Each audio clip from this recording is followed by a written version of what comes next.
पीले दांत वाली बहू। रंजना कभी ब्रश नहीं करती थी। उसे कितनी बार उसके माँ बाप ने डांटा, लेकिन उसका कोई असर उस पर होता ही नहीं था, जिस कारण से उसके दांत पीले पीले हो जाते हैं। शादी के बाद। अरे बहू, वैसे तो तुझ में कोई कमी नहीं है, पर तेरे दांत इतने पीले कैसे हैं बेटा? कैसे मतलब? कोई सर्जरी थोड़ी ना कराइए।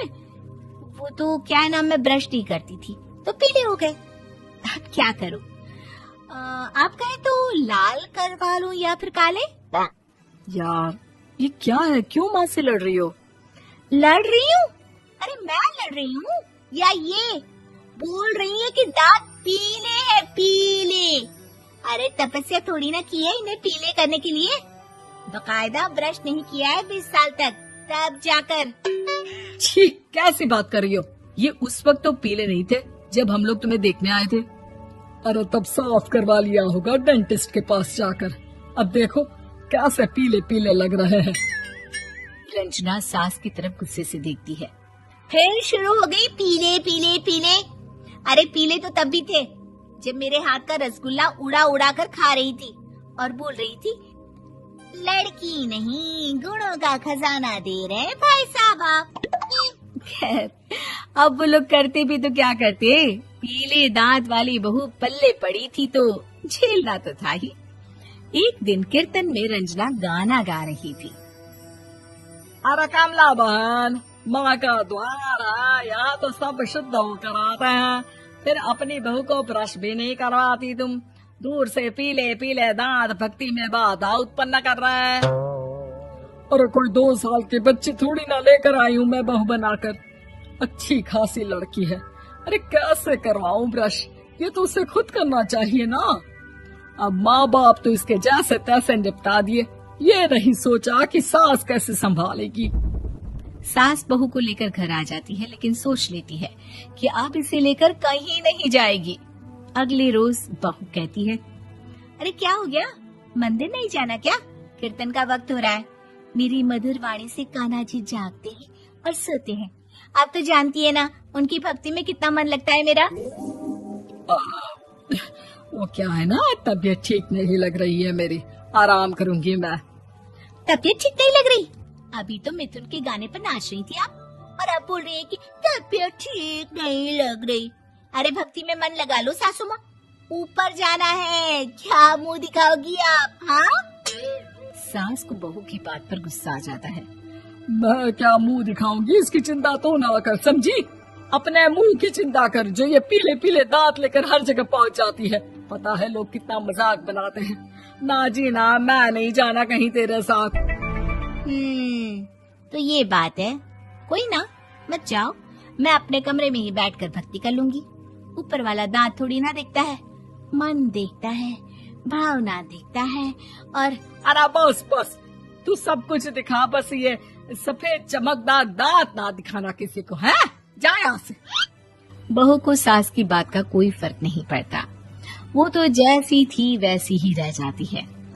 सुबह नहाकर किचन में खाना बनाना, फिर खाना खाना, कीर्तन भजन करना और सो जाना। एक दिन, माँ जी मैं सहेली के घर जा रही हूँ, शाम को लेट आऊंगी। हाँ हाँ तो जाना, मैंने कौन सा तेरी आरती करनी है घर पर बैठकर। रंजना सहेली के घर जाती है, जहाँ वो पार्टी में जाने की तैयारी कर रही होती है। अरे शिखा, कहाँ जाने की तैयारी कर रही है? मैं गलत वक्त पर आ गई क्या? अरे नहीं यार, उल्टा सही वक्त पर आई है। मैंने ये साड़ी और ज्वेलरी निकाली है यार, शाम को इनके ऑफिस की एक पार्टी में जाना है। बताना कैसा लग रहा है ये सब? नहीं यार, इस ड्रेस के साथ तो वो वाली ज्वेलरी अच्छी लगेगी। हाँ हाँ सही बोल रही है, मैंने ध्यान ही नहीं दिया। वैसे तो हमेशा से मस्त फैशन सेंस रखती है। तो बड़ा जाती होगी ना पति के साथ पार्टी में। रंजना कुछ नहीं बोलती, बस सोचती है कि यार काश ये बात सही हो जाती, पर मैं क्यों नहीं जाती पार्टी में? क्या इन लोगों की कोई पार्टी होती नहीं होगी? रंजना घर आती है और रात में पति से सवाल करती है, एक बात बताइए, आप मुझे किसी पार्टी में क्यों नहीं ले जाते? क्या आपके यहाँ ऑफिस में पार्टी नहीं होती? पति बेचारा क्या कहता कि दांत पीले हैं तुम्हारे इसलिए। अरे कोई पार्टी होती नहीं हम लोगों के ऑफिस में, तो कहाँ से लेकर जाऊं? और मार्केट, मॉल, कहीं वीकेंड घूमना, कहीं तो। अरे यार सारे हफ्ते में एक छुट्टी मिलती है, तो सोचता हूँ कि आराम ही कर लूं। क्यों? रंजना मन मार के रह जाती है।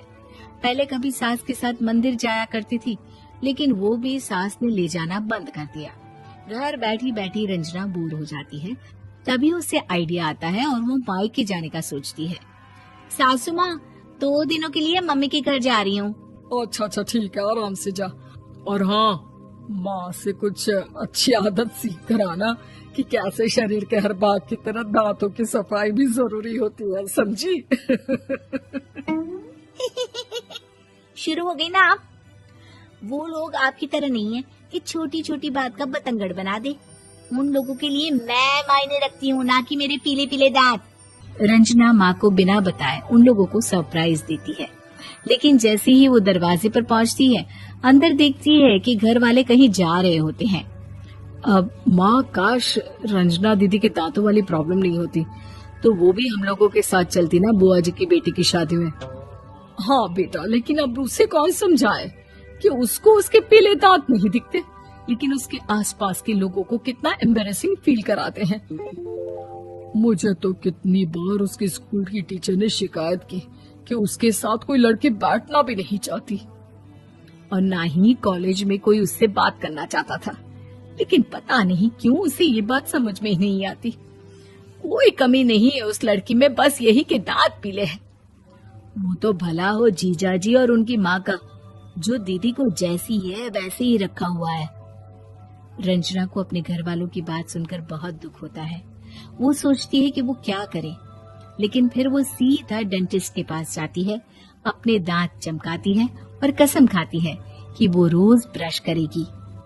अरे क्या हो गया? तुम तो 2 दिनों के लिए गई थी ना। पर कोई ना, अच्छा है, चलो आ गई तो। रंजना सास के सामने आकर खड़ी हो जाती है और पूरी स्माइल करती है, उसके चमकदार दांतों को दिखाती हुई। चले मंदिर। माँ, मुझे माफ कर दीजिए, मैंने आप लोगों को बहुत एम्बैरेसिंग फील करवाया। मैं आज से रोज ब्रश करूंगी।